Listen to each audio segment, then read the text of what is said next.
Soma Visión, Motivación y Desarrollo MID presentan el programa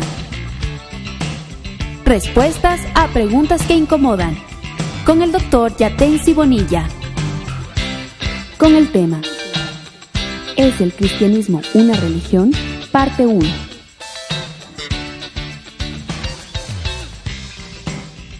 Una vez más, sean todos bienvenidos, bienvenidas a este su programa Respuestas a Preguntas que Incomodan, con Yatensi Bonilla. Yatensi, tú eres aquí la estrella, Dios te bendiga. No, para nada.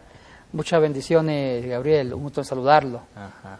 ¿Sabes qué me gusta de ti, Yatensi? Y creo que lo dices también, tu humildad. Y eso es bueno, Yatensi, ¿no?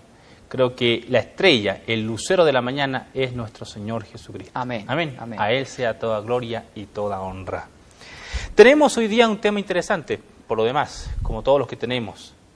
Hemos recibido muchas preguntas, tú sabes, Yatensi, ¿no? Y las preguntas en particular, estas en particular, han sido muy parecidas las unas con las otras.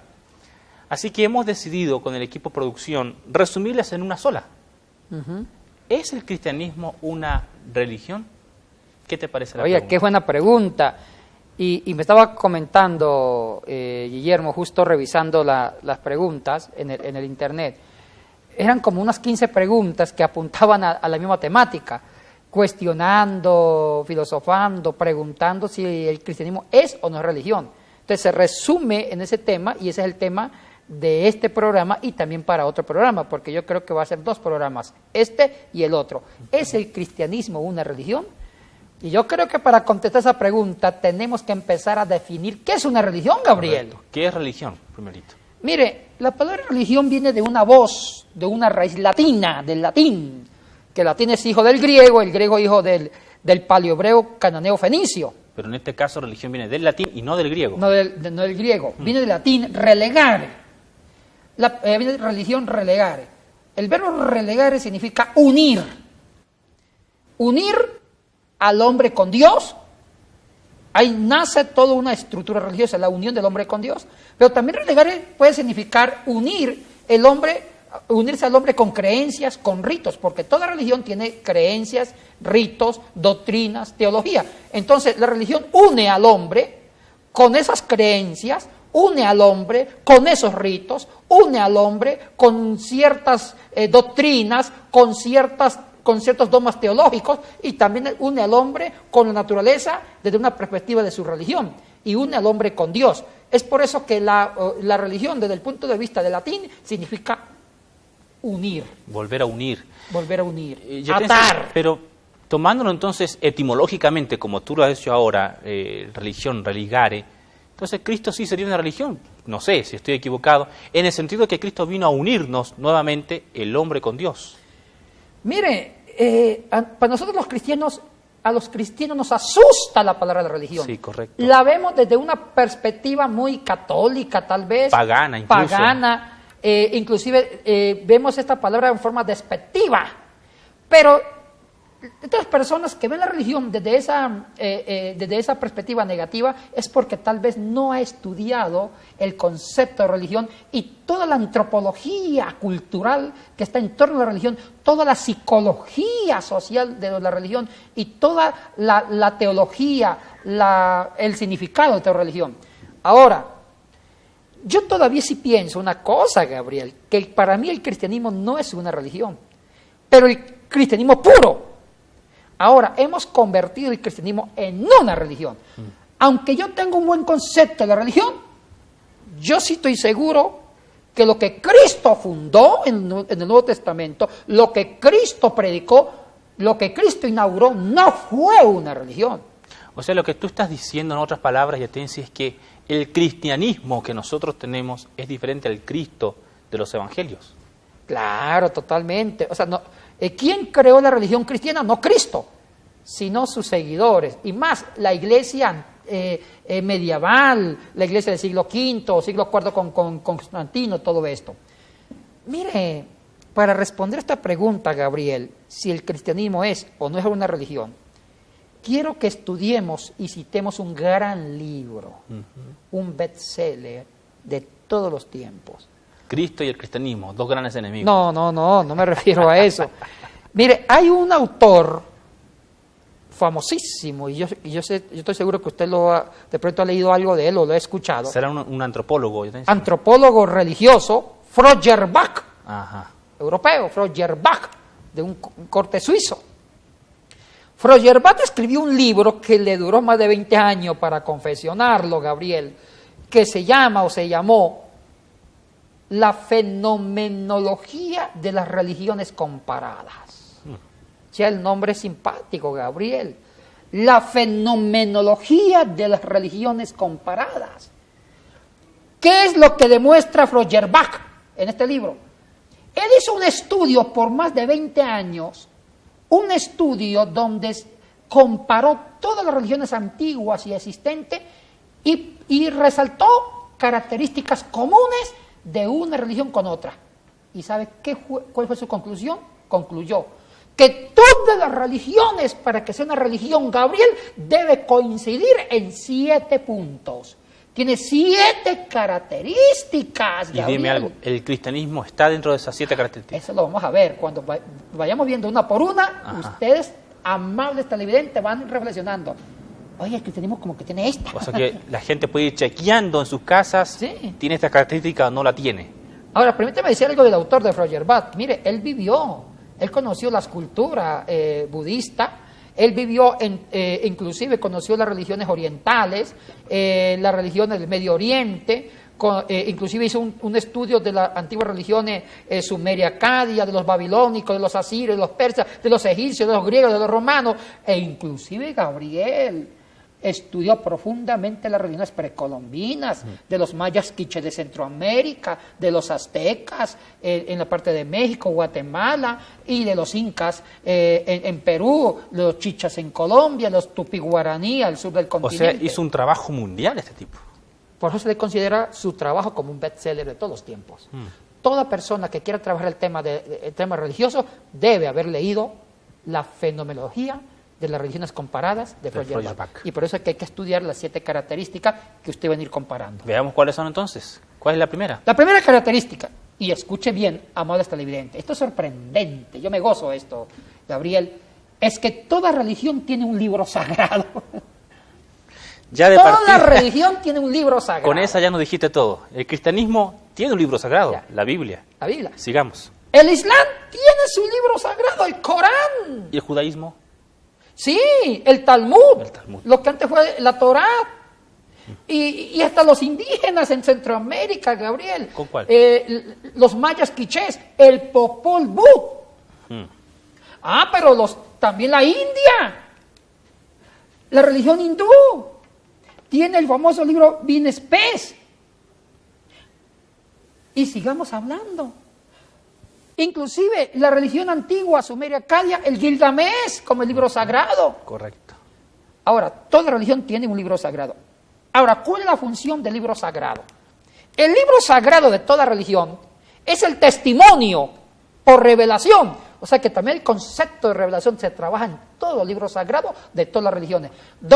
Por revelación, el Dios de cada religión inspira a un profeta, un escritor, para que recoja los preceptos divinos y lo pongan por escrito.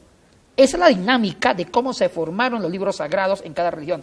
Eso lo descubrió, lo fundamentó, lo sustentó Feuerbach.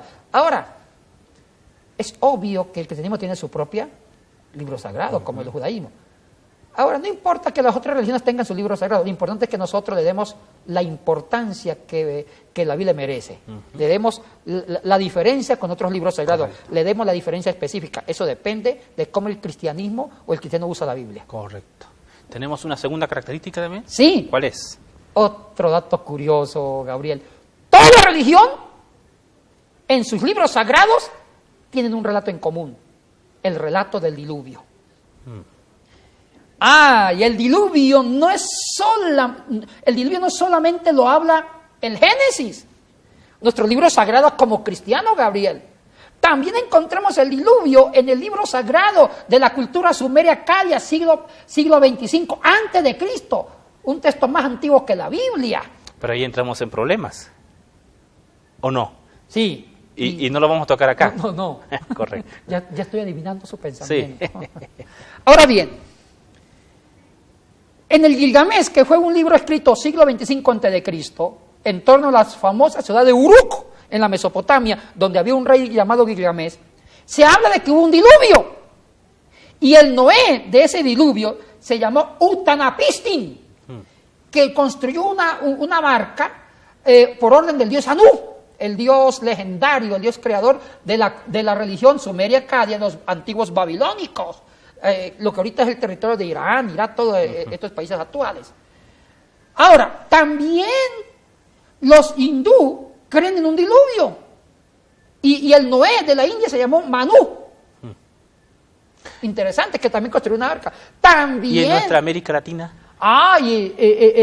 Los mayas quiché de Centroamérica, en el Popol Vuh habla de un diluvio. También tendrían diluvio ellos. Donde el Popol Vuh dice que habían unos hombres de madera que vivían con la mirada fija hacia la tierra, y su pecado fue que nunca alzaron su mirada hacia el Dios creador.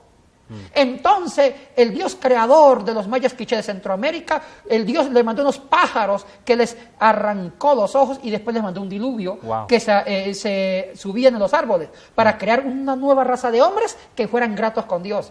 Y podemos seguir revisando y encontramos, en la cultura, en la religión egipcia, también vemos que Isis tuvo que vivir un diluvio para rescatar a su esposo muerto, al dios Osiris.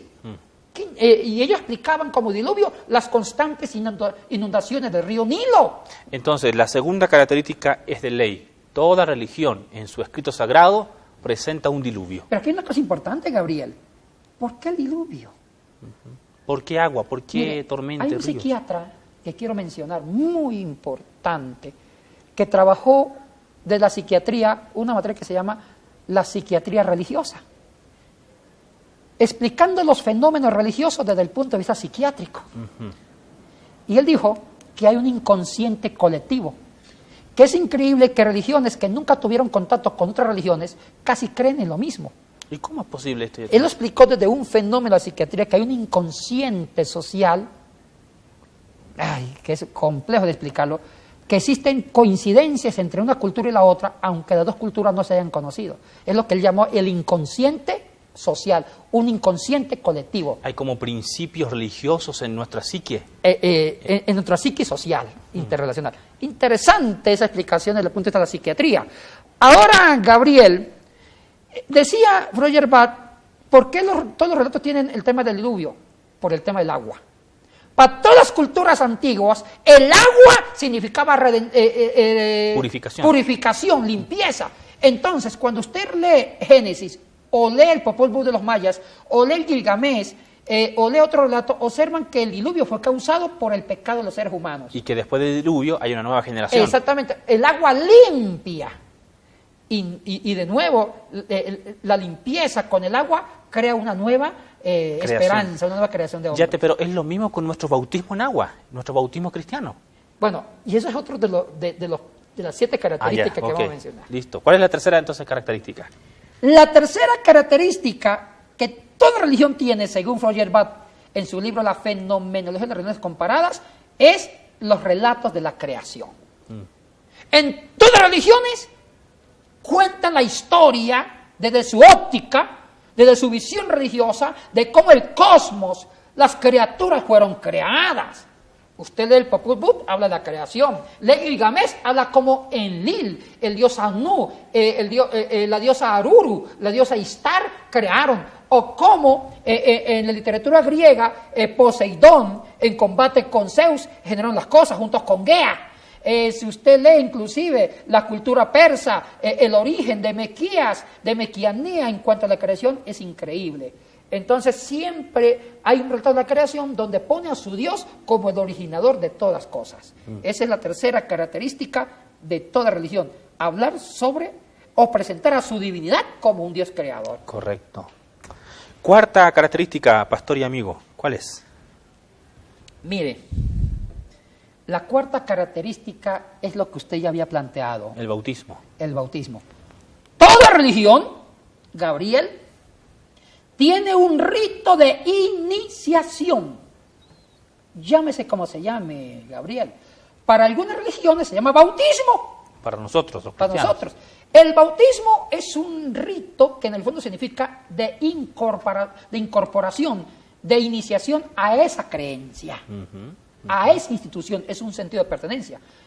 La mayoría de las religiones usa ese rito de iniciación, al iniciado lo inician con agua, como el caso cristiano. Nosotros los cristianos, tanto la iglesia católica como las iglesias protestantes, las iglesias de corte pentecostal, fundamentalistas, las evangélicas, iniciamos a toda persona a nuestra fe a través del rito del bautismo, que es rociarle o sumergirle en agua. ¿Y otras religiones ya tienen qué ritos usan? Bueno, mira, por lo general usan mucho el agua. La India, en la cultura egipcia, también los bañaban en el Nilo. La cultura judía en el Jordán. Correcto. O sea, ¿por qué el agua? Porque el agua siempre fue un fenómeno de purificación, de transformación y de iniciación. O sea, para mí eso está conectado con el diluvio. Exactamente, porque hay una conexión. El diluvio lo manda Dios o la deidad correspondiente para limpiar a esta generación de pecadores y rehacer a una nueva creación. En el bautismo cristiano, por lo menos, que es un símbolo para nosotros, tú desciendes al agua y eres sumergido. Supuestamente ahí queda el viejo hombre y renaces a vida eterna, a vida nueva. Entonces está muy conectado con el diluvio. Mire, Gabriel, inclusive el rito de iniciación, el bautismo, no solamente lo practican las religiones, también lo practican las empresas, los colegios, cuando hay un empleado nuevo o cuando hay un estudiante nuevo, en forma jocosa, saben hacerle un rito de iniciación, bautizarlo como signo de incorporación. O sea que el tema del bautismo, desde el punto de vista psicológico, de la psicología religiosa, significa que esa persona está incorporada oficialmente a esta creencia. Correcto. Muy interesante. 4 características, nos faltan 3 todavía, ¿cierto? Pero sí. ¿Hoy día veremos todas o algunas crees tú? Yo creo que vamos a ver 6 para darle mucha importancia a la séptima. A la número 7. ¿Cuál es la 5ª característica entonces? Miren, la 5ª, y esta es muy, muy fantástica, que toda religión tiene un intermediario entre Dios y los hombres. Toda religión. Los intermediarios, Gabriel, han tenido diferentes nombres.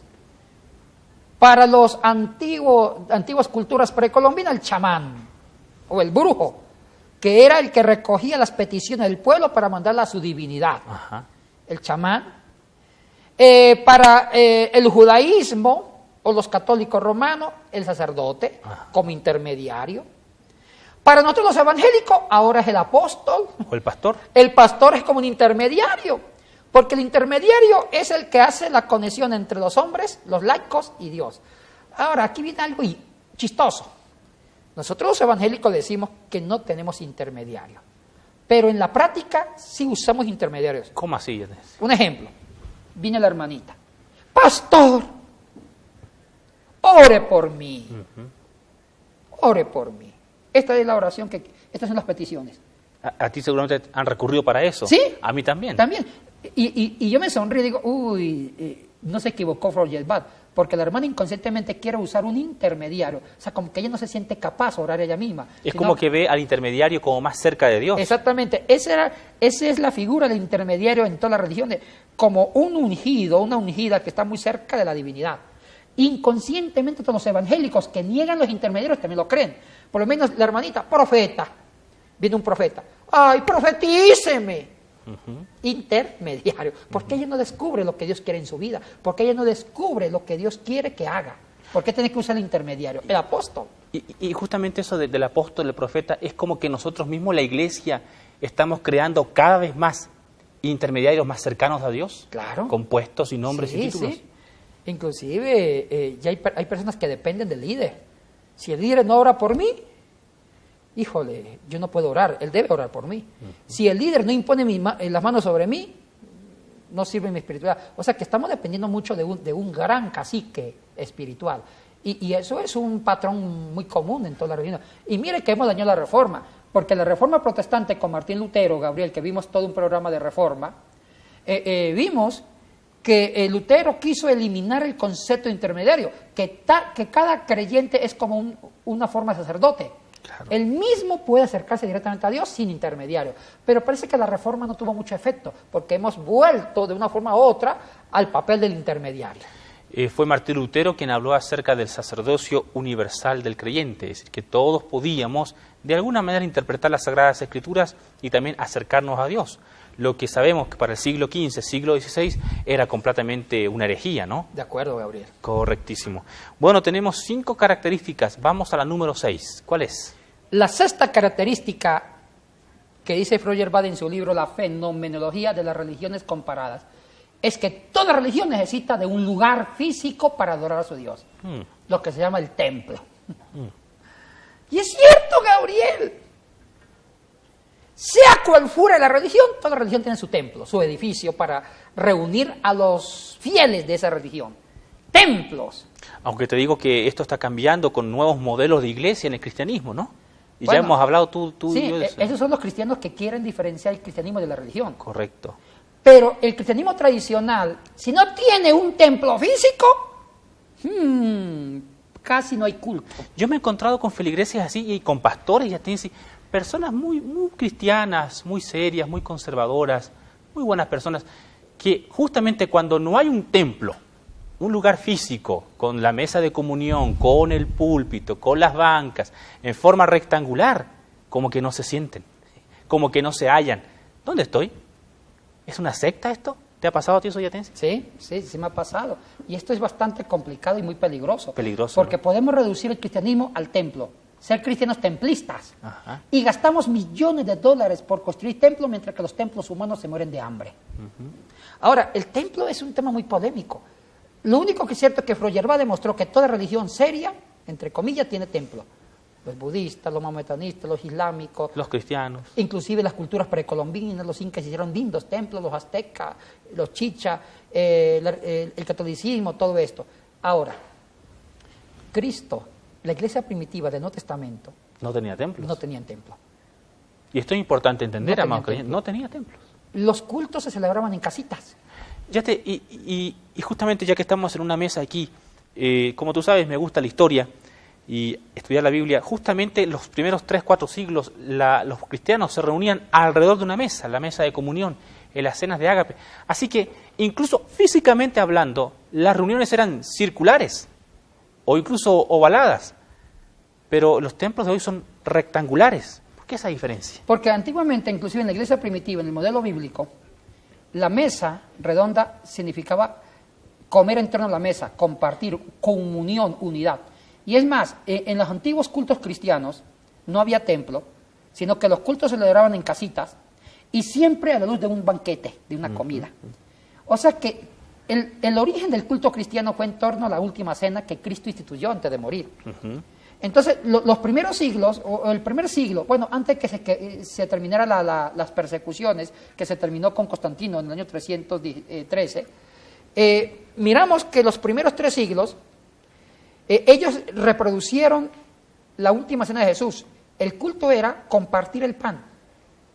El culto era comer, Comer, como amigos. y comiendo, la comida para los judíos significaba vida, esperanza, unidad. Y dentro de la dinámica de comer, cantaban cánticos, recitaban algunos salmos y contaban testimonios.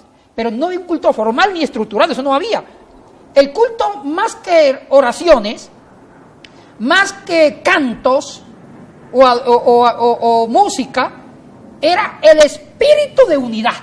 Había compañerismo. Compañerismo. Amistad. El culto era práctico, era el estar junto al creyente, a su amigo, Se y conocían. compartir la mesa, la última cena. Eso era el culto. El culto no era tanto algo que usted dijera o hiciera, era algo que usted vivía. Yate, tu opinión es muy importante para todos los que están mirando y también es muy importante para mí. Es decir que lo que mi esposo y yo estamos haciendo con el grupo de amigos en nuestra iglesia, no estamos nada mal. No, usted está reproduciendo el modelo de la iglesia primitiva. Iglesias en casas. Iglesia en casa, lo que usted está haciendo, usted ha sido junto con otros otros pastores que son muy poquitos, ha inaugurado un nuevo modelo de iglesia, la iglesia en casa, y permítame felicitarlo por Gracias, esa idea, pastor. porque lo que usted está haciendo es bíblico, Gabriel. Pero no es novedoso, o sea, no es novedoso, antiquísimo. es el modelo bíblico. Ahora, ¿cómo nació el templo construido, lujoso? Nació en el siglo IV, cuando Constantino oficializó, Gabriel, el cristianismo.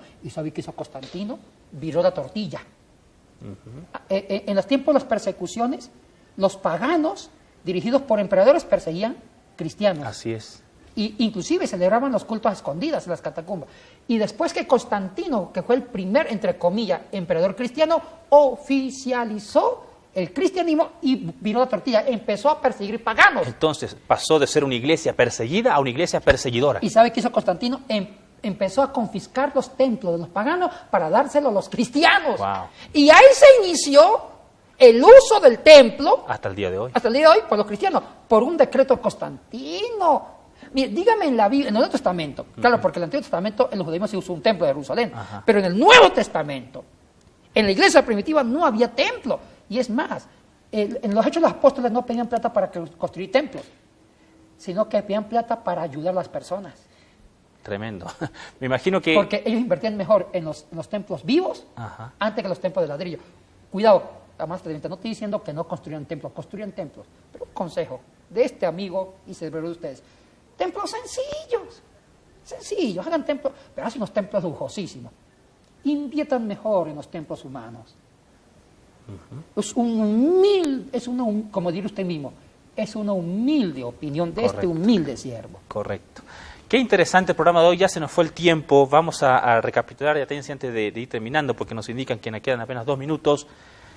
Hoy hemos estudiado, ¿es el cristianismo una religión? Esto se debe a varias preguntas que nos enviaron, el equipo de producción las compiló, las editó y resultamos en esto. Para esto estuvimos nosotros definiendo qué es religión, de religare, palabra latina, que significa unir. Feuerbach, un antropólogo y un estudioso de la religión, escribió un fantástico libro llamado La fenomenología de las religiones comparadas, y él nos dice, en sus 20 años de estudio, que toda religión, para que sea religión, debe tener 7 características. Rápidamente las repasamos entonces. Las 6 primeras son: 1. Toda religión tiene un libro sagrado. Segunda característica, toda religión tiene un relato del diluvio. Tercera característica, toda religión tiene relatos de la creación. Cuarta característica, toda religión tiene un rito de iniciación, llámese bautismo o de otra manera. Quinta característica, toda religión tiene un intermediario. Sexta característica, toda religión necesita un lugar físico para adorar a su Dios. Yatensi nos decía, usted saque sus propias conclusiones. El cristianismo en el cual estamos actualmente, ¿tiene alguna de estas características? ¿Sí o no? En el siguiente programa estaremos viendo la 7ª característica donde Yatensi se estará deteniendo. Y también vamos a profundizar un poquito sobre la 6ª. Interesante, porque el punto 6 es muy bueno. Terminamos, Yatensi, palabras finales. Bueno, hermanos, el que nos mandó esta pregunta nos complicó porque estamos dando respuestas un poquito fuertes, pero lo hacemos con mucho profesionalismo, con base bíblica y con bases históricas.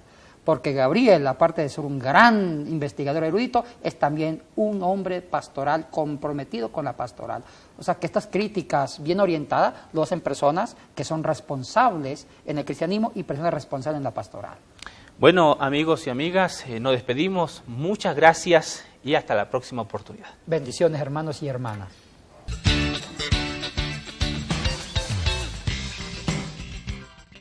Aquí estamos en su programa Respuestas a Preguntas que Incomodan. Sean todos bienvenidos y bienvenidas. Realmente estamos complacidos de poder servir al pueblo de Dios. Yatensi. Bueno, es una alegría de seguir trabajando un tema que se inició en el programa anterior sobre si el cristianismo es o no es una religión. Correcto. Y usted sabe por qué esa pregunta la hicieron. Ajá. Bueno, justamente lo que estamos tratando hoy día de responder. Alguien hizo una serie de preguntas que estaban todas entrelazadas o todas conectadas entre sí. Editamos la pregunta y quedó finalmente si es el cristianismo una religión, y contestamos ya en el programa anterior qué es religión, qué es cristianismo en sí. Y también estudiamos a un famoso autor, Bach, ¿verdad?, quien hace todo por 30 años un estudio respecto de las religiones del mundo y llegó a la conclusión de que toda religión tiene al menos 7 características, entre ellas el cristianismo. Para nuestro pesar, el cristianismo como tal también está en esta categoría de las 7 de las religiones del mundo. Pero hoy estaremos viendo que Cristo quiso marcar la diferencia, ¿verdad, Yatensi? ¿Sí? Y que debemos recuperar la esencia de Cristo como tal, o quizás del cristianismo del primer siglo, segundo siglo o tercer siglo. Vamos a hacer un recuento breve de cuáles son las características de toda religión en el mundo. La primera de ellas, toda religión tiene un libro sagrado. La segunda característica, toda religión tiene un relato del diluvio universal. Tercera característica de las religiones, toda religión tiene un relato de la creación. Cuarta característica, toda religión tiene un rito de iniciación para sus seguidores, llámese bautismo o de otra manera. Quinta característica, siempre hay un intermediario. No nos referimos a un mesías, sino a nivel más local, llámese sacerdote, llámese pastor, llámese chamán u otro tipo de nombres. Sexta característica, y me parece que el pastor va a dedicar un poco más de tiempo acá porque quedamos con muy poco tiempo el programa pasado. La sexta característica de toda religión es que toda religión tiene un templo o lugar físico para realizar su liturgia o enseñar sus doctrinas. Pastor, ahí quedamos. Bueno, sobre la sexta característica que toda religión tiene, que es un templo, ahondemos un poquito esto. Dígame una religión que no tenga un templo. No existe. Todas tienen lugares sacros, sagrados para ejercer su rito o su culto, la ceremonia donde identifica a esa religión, donde hace toda su ceremonia de adoración a su divinidad. Ahora, aquí hay algo que quiero aclarar, Gabriel. En el Nuevo Testamento no se menciona un templo para el cristianismo, no. Pero sí había un templo ya para los judíos. Exactamente, porque el judaísmo sí siempre se ha visto como una estructura religiosa. Ajá. ¿Y Cristo sí utilizó el templo o no? Lo utilizó, pero también lo criticó. A ver, cuéntenos. Antes de morir, da una profecía que también fue motivo para ejecutarlo. Cuando él predice que ese templo va a ser destruido en 3 días. No quedaría piedra sobre piedra. Exactamente. O sea, esa profecía es una profecía crítica contra el antiguo templo de Jerusalén. O sea, ¿sería que él estaba criticando la religión judía? Sí, y lo hizo. Por eso tuvieron que el propio Sanedrín ejecutarlo. Ahora bien, pero si uno revisa el Nuevo Testamento, el mismo Pablo mismo menciona los templos vivos, que son los cuerpos, que son las personas. Así es. Y vemos que la iglesia primitiva, los 3 primeros siglos, Gabriel, ellos nunca hicieron una teología del templo. Ellos no inventaron una liturgia, ni hicieron una ceremonia complicada y estructurada para alabar a Dios, sino que ellos celebraban en casas una comida de ágape, una comida donde era un poquito hasta informal, se reunían en torno a la mesa para compartir los alimentos, porque para los judíos la comida significaba unidad, salvación, salud, sanidad, porque el que comía bien era signo de sanidad y de salvación porque alimentaba su cuerpo. Entonces, la iglesia primitiva celebraban no digamos un culto, una reunión donde comían una comidita de ágape, y en ese proceso de comer había unos cánticos y escuchaban lecturas de las escrituras judías o lecturas de las mismas cartas paulinas. Todo esto, entonces, tenemos que rescatar, era en el proceso de la comida. De la comida. Mientras se comía, me parece que habían cantos, mientras se comía había un mensaje de la palabra, sí. Mientras se comía había oraciones. Exactamente. No antes ni después, sino en la comida. Durante la comida. Y esto era para recordar la comida de Pascua, porque la Pascua significaba recordar el paso de la muerte a la vida, con la muerte de Cristo y la resurrección. Y la Pascua, que era recordar el paso de la muerte a la vida, era terapéutico, porque todo el mundo tenía que morir a su pecado, que es muerte, para estar en la vida.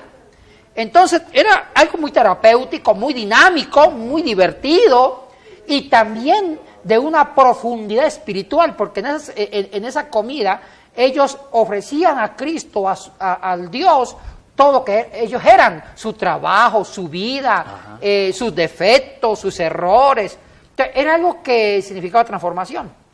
Y mire, el lugar físico para hacer esto eran las casas. ¿Por qué las casas? Antes de que se iniciara la persecución, bueno, aquí hay un historiador que para mí no tiene sentido.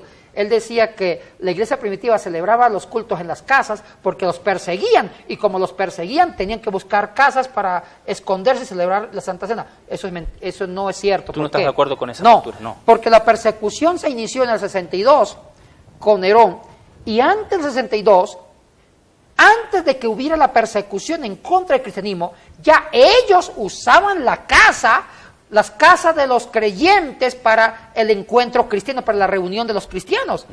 ¿Y por qué las casas? Porque para Cristo y para los discípulos y los primeros apóstoles, la casa era algo familiar, era comunidad, era unidad, era como tenía un elemento terapéutico, de regocijo, de visitación a las personas. O sea, era algo bonito. Y también Cristo nunca estuvo en favor del templo como lugar de un culto. Y los primeros apóstoles jamás mencionan que hagan templos. Antes de que se inicie la persecución, los mismos apóstoles criticaron los templos y hablaban de casas de familia. Cuando Pablo inauguró y fundó iglesias en Asia Menor, en la Europa Oriental, en Corinto, habla de que inclusive usaban las casas de los hermanos para hacer las reuniones cristianas. Inclusive en Filipos lo hacían en un río.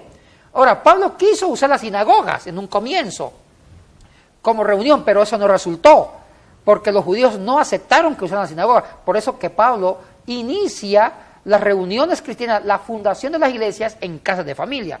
Ahora, Gabriel, cuando se inicia la persecución, usar las casas se volvió mucho más oficial y evidente. ¿Por qué? Porque primero que el cristianismo nunca intentó, los primeros cristianos, fundar una iglesia con un templo bonito. No, nunca se intentó ni nunca lo pensaron, y si lo hubieran intentado, los emperadores perseguidores hubieran quemado el templo. ¿Sabe cuándo se acostumbró a usar el templo en forma oficial? Siglo IV debe ser. Exactamente cuando Constantino, en el año 313, oficializa el cristianismo como religión. Y del ahí imperio. Fin la decadencia. ¿Y sabe qué hizo Constantino? Empezó a perseguir otras religiones, a obligarlos a que se convirtieran a punta de espada. Muy parecido en el siglo VIII con Carlos Magno, cuando evangelizó a punta de espada a los francos y a los germanos. Ahora bien, entonces Constantino empieza a virar la tortilla, como dicen en mi tierra, ahora a perseguir paganos para que se vuelvan cristianos, y empezó a confiscar los templos paganos y se los dio a los cristianos. Entonces los cristianos usaron en Constantinopla, Gabriel, y en otros lugares de Occidente y de Oriente, empezaron a usar los templos paganos para que fueran lugar de culto de los cristianos. Y ahí nació el concepto de la misa en relación a un templo físico.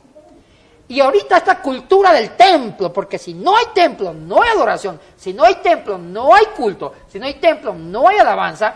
Eso es un concepto que se fabrica en el siglo IV, pero la iglesia primitiva alababa a Dios, adoraba a Dios sin templo, sino en las familias. Qué lindo. Porque para ellos no era el lugar físico, sino el templo era cada uno que con buena voluntad prestaba su casita para abrazarse, comer juntos y ayudarse mutuamente para que no hubiera necesidades. Ahora, a mí me preocupa esto, Gabriel, estoy muy preocupado. Yo veo ahorita en el siglo XXI en nuestras iglesias una obsesión por el templo.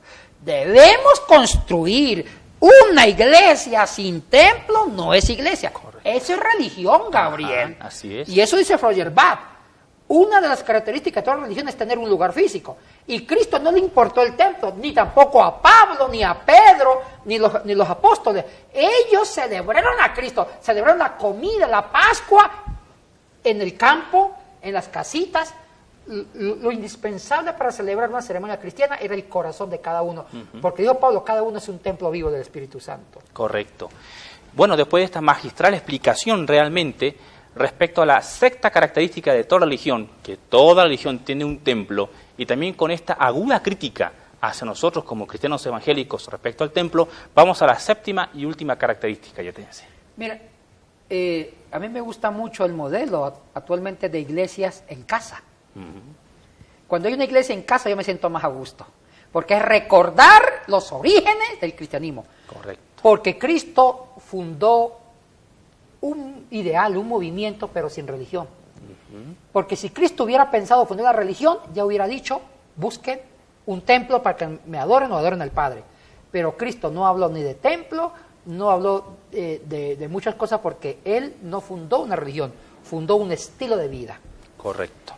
Qué interesante realmente. Yo creo que este tema del templo o de las iglesias en casa debería para otro programa, Yatensi, porque Sí. hay mucho que estudiar al respecto y creo que ha sido todo un panorama aún no escudriñado por exégetas, teólogos, incluso pastores al respecto. Pero vamos a lo que nos compete hoy. ¿Cuál es la séptima característica de toda religión, Yatensi? El sacrificio. Toda religión tiene en su estructura religiosa el sacrificio derramando sangre. Correcto. Ahora, Feuerbach hizo una investigación psicológica, antropológica, sociológica del sentido exacto de un sacrificio. ¿Y por qué todas las religiones tienen sacrificio? Ahora, el sacrificio significa aplacar la ira del Dios o también aplacar la ira del demonio. Entonces, todas las religiones sacrifican algo, ya sean animales, o había religiones que sacrificaban personas, o niños, o vírgenes, para tratar de que el Dios enfurecido por los pecados del ser humano se calme, no se enoje, y el sacrificio calmaba el enojo de la divinidad. Repasemos. El judaísmo mismo. Si uno lee el Antiguo Testamento, encuentra el fundamento de los holocaustos. Así es. Y los holocaustos que no eran con víctima humana, sino con víctima de animales. Corderitos, corderitos, vacas y otros. y también palomas. Entonces era derramar la sangre del animal para tratar de expiar los pecados del pueblo que había pecado, para calmar el enojo del Dios que demandaba justicia. Jehová, correcto. Entonces el sumo sacerdote entraba una vez al lugar santísimo con toda la sangre de los sacrificados para rociarlo en el lugar santísimo. Tenían que rociar, y rociando esa sangre con hisopo en el lugar santísimo, Jehová se calmaba y quedaba tranquilo para volver a empezar de nuevo para el próximo año. Y en el caso del Islam, Yatensi, ¿hay o no percibo sacrificio? ¿O sí habrá? Sí, hay un estilo de sacrificio que es de ofrenda. Ya. Las ofrendas que se dan a Alá, que son los sacrificios humanos. Por eso es que ahí nace toda una estructura de, no sé cómo llamarlo, de suicidas que no tienen problema de estallarse con una bomba. ¿Por qué? Porque para ellos, estos mártires... Se inmolan a sí sí, mismos. es una forma de sacrificio. Y al dar su vida, al derramar su sangre, es tratar de ganar favores y ganarse el respeto de Alá. En el también caso- trabajan ellos en sacrificio desde otros estilos, pero también hay sacrificio. ¿Y en el caso del cristianismo? Ahora, antes de llegar al cristianismo, también las culturas precolombinas. Los aztecas trabajaron mucho la teología del sacrificio. Cuando no habían cosechas, había mucha sequía, sacrificaban mujeres, o a los prisioneros tomados en guerra, los sacrificaban para calmar el enojo de su divinidad, o también para un motivo de ofrenda de la vida al Dios o al demonio mismo. También los mayas, los incas, y también en las culturas antiguas egipcias, babilónicas, asirias, siempre habían sacrificios, y también las culturas africanas y en la India. Ahora el cristianismo, ¿sí? El sacrificio de Jesucristo, que tuvo que derramar su sangre para calmar el enojo del Padre y para salvarnos. Ahora, eso hay que volverlo a revisar bien, porque tiene otros elementos más profundos. O sea, y aquí me da mucha pena que nosotros los cristianos pensamos que lo que nos salvó fue la sangre de Cristo.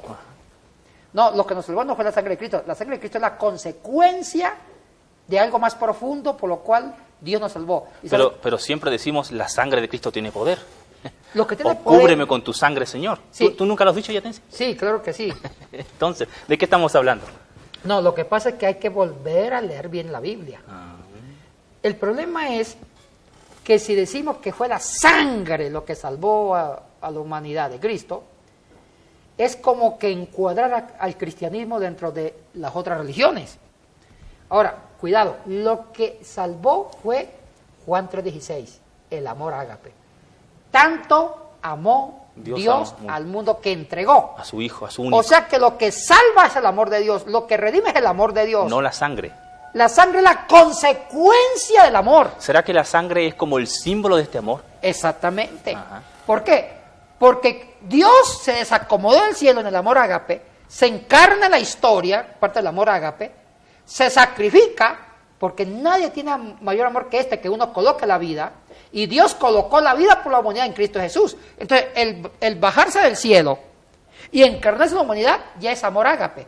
Ya eso es salvación. Y el vivir con los hombres, el estar limitado por ser humano, es salvación.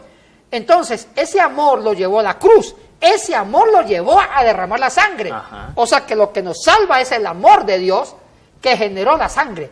No es tanto la sangre en sí, es lo que está detrás de la sangre de Cristo. ¿Qué es lo que está detrás de la sangre de Cristo? El amor ágape, la voluntad de salvarnos con su sacrificio en la cruz. Entonces, eso genera el derramamiento de sangre como consecuencia de su amor. Entonces, nosotros debemos recuperar un cristianismo sin religión. Bien. ¿Es el cristianismo una religión? 7 características, según Feuerbach, son las que unen a toda religión del mundo. Vamos a recapitular, para luego ver la esencia del cristianismo o de Cristo. Un libro sagrado, primera característica. Segundo, un relato del diluvio. Tercera característica en toda religión, un relato de la creación. Cuarta característica, rito de iniciación para sus seguidores, llámese bautismo u otros nombres. Quinta característica para toda religión, un intermediario.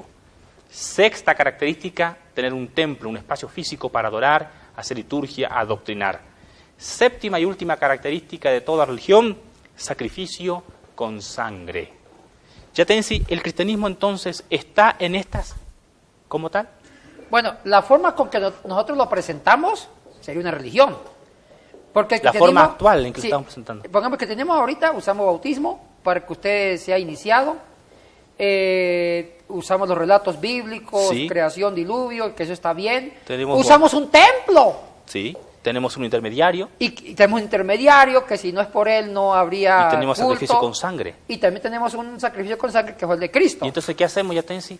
¿Cerramos nuestras Biblias y dejamos de ser cristianos? No. Danos esperanza. No. Tenemos que replantear el cristianismo y volver a rescatar el cristianismo, pero con el fundador. Replantear el cristianismo. ¿A qué te refieres? Volver de nuevo a los evangelios. Ajá. Volver a releer los evangelios y entender la mente del fundador, Jesucristo. Ajá.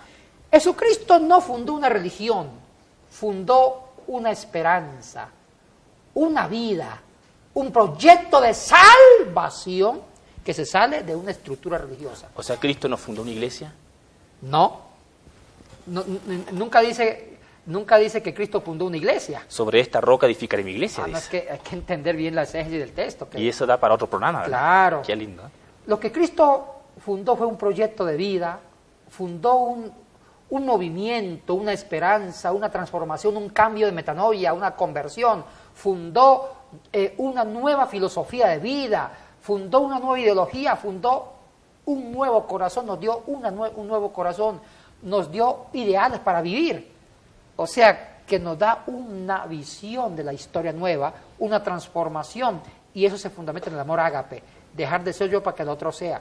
O sea, no es una religión, es una filosofía de vida, de santidad, de salvación, de cambios, de proyectos. ¿Se puede ser cristiano sin caer en el cristianismo o se puede ser cristiano sin ir a la iglesia? Bueno, en ninguna parte de la Biblia dice que para ser cristiano tiene que ir a la iglesia.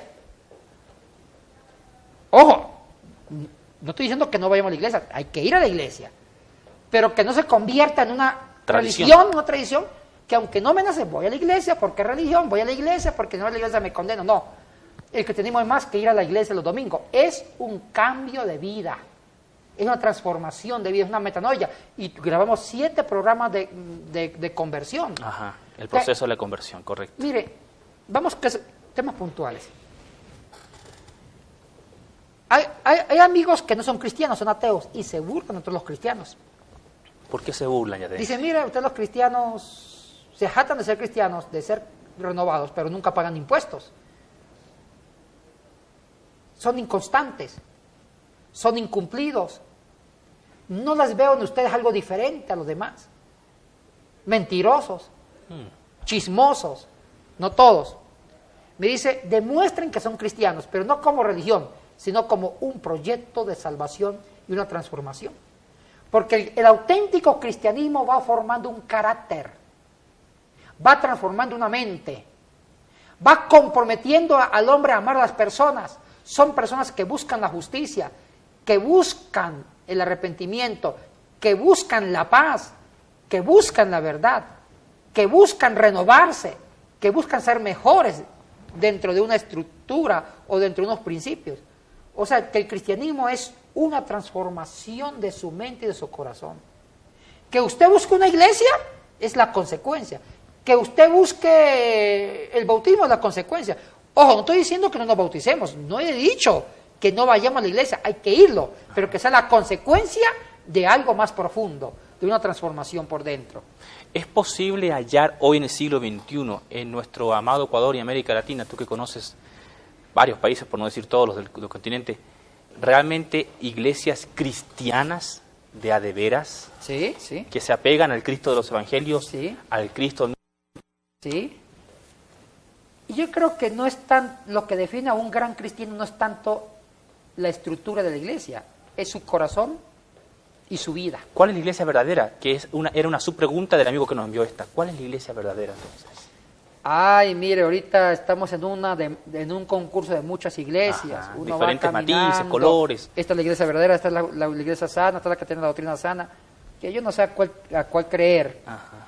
Pero una cosa estoy seguro, que de pronto el mismo Cristo de pronto criticaría muchas de estas iglesias y él diría, oiga, diría Cristo, yo inventé una cosa muy diferente a lo que ustedes los cristianos han seguido.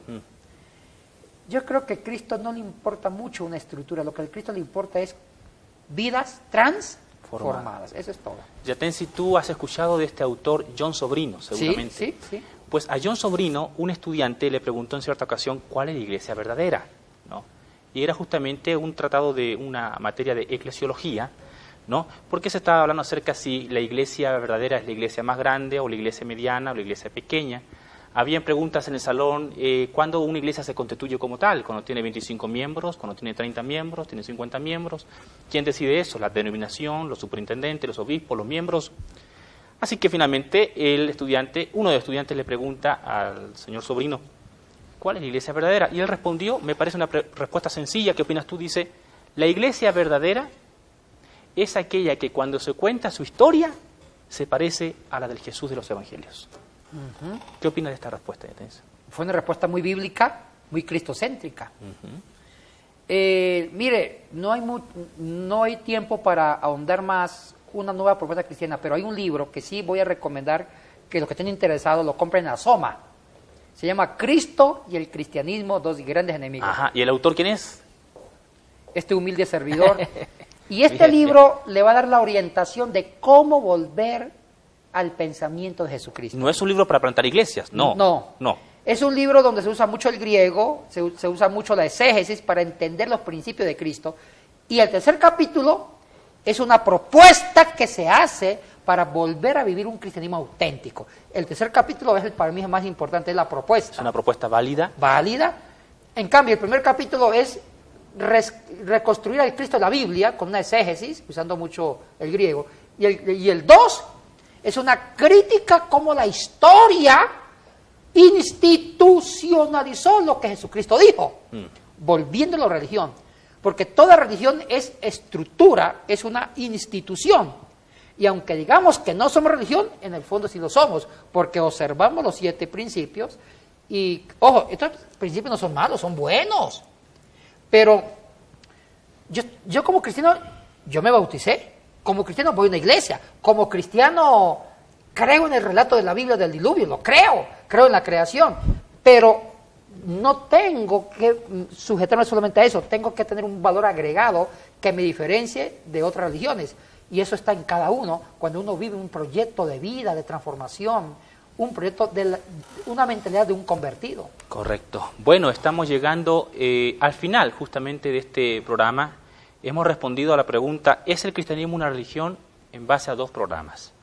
Pastor Yatensi nos ha conducido a través de la historia, de la antropología, por las 7 características de toda religión, y con tristeza podemos argumentar que el cristianismo institucionalizado o burocratizado es una religión, pero que Cristo nunca tuvo la intención de formar una religión, sino un nuevo estilo de vida, una filosofía nueva, ¿no es cierto?, enmarcada y dirigida por el Evangelio. Dios nos bendiga, y la verdad es que nuestro deseo es que podamos nosotros recordar y recuperar al Cristo de los Evangelios. Palabras finales, pastor. Bueno, mire, yo creo que hay que volver a la iglesia primitiva. Y una pregunta que decía, ¿para ser cristiano hay que bautizarse con agua? Y le contesto según el documento de la Didaché. La Didaché, que fue un documento posiblemente... Siglo I, muchos dicen que fue escrito por los apóstoles. Dice el Didaché, hay 3 tipos de bautismo. Si se puede con agua está bien, pero si no se puede bautizar con agua y murió dando la vida por el cristianismo, es el bautismo de sangre, o un bautismo de deseo. O sea que el bautismo de deseo es una persona que quiso bautizarse pero no pudo y se murió, si fue bautizada porque quiso ser bautizada, por deseo, se llama bautismo de deseo. ¿Y qué es lo que hace que fue bautizada? Su testimonio de vida. O sea que el testimonio de vida es una forma de bautismo. Eso lo dice la Didaché. Interesante tema. Bueno, con esto llegamos entonces al final. Esperamos realmente haber aportado a su formación tanto pastoral, laica y también académica. Dios les bendiga y hasta la próxima. Bendiciones, hermanos.